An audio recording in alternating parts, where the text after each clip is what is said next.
Good evening, everyone. Let's talk maps. They're the core of Path of Exile's endgame, a continual recursive cycle of content designed to ensnare and enslave the player and keep them chasing elusive drops, while at the same time working their way up the ladder, slaying continually bigger and bigger baddies. At least that's the plan.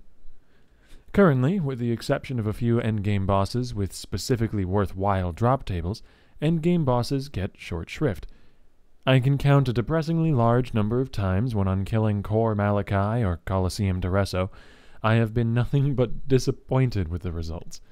Especially early on in my time playing this game, when I was first butting my untested builds up against the looming threat of a T-15 boss, there was no worse feeling than the clink of a half-dozen rare items and a transmute orb hitting the ground after a life-threatening encounter with a demon from the depths of the Atlas.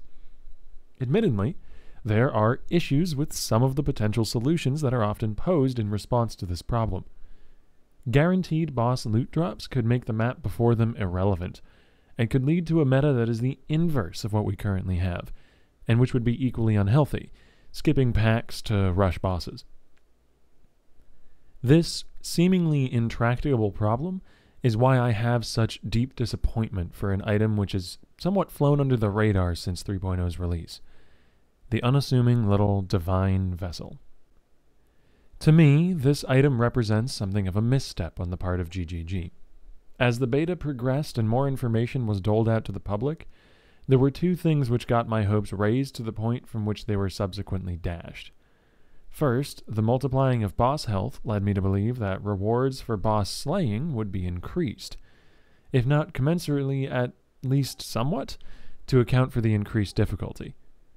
What set me further speculating down this path was the reveal of the divine vessel, an instrument through which the very souls of bosses could be captured. This seemed destined to be a tool of the developers designed to add some form of reward to boss killing, which could perhaps be better controlled than simply map or loot drops. When considered as a tool of encouragement towards a playstyle more focused on boss fights, the Divine Vessel seemed poised to potentially shape the meta. This could actually solve all of our problems with spamming the same T11 map over and over again and stagnation in the endgame. The uses for such an item could be innumerable, and in terms of game design, it could be a very elegant solution, provided it was handled correctly. My mind, at the time, was set racing with speculation as to what the vessels could be used for. They had application in the Pantheon tree, of course, but some all-too-hopeful part of me assumed that perhaps there would be further use.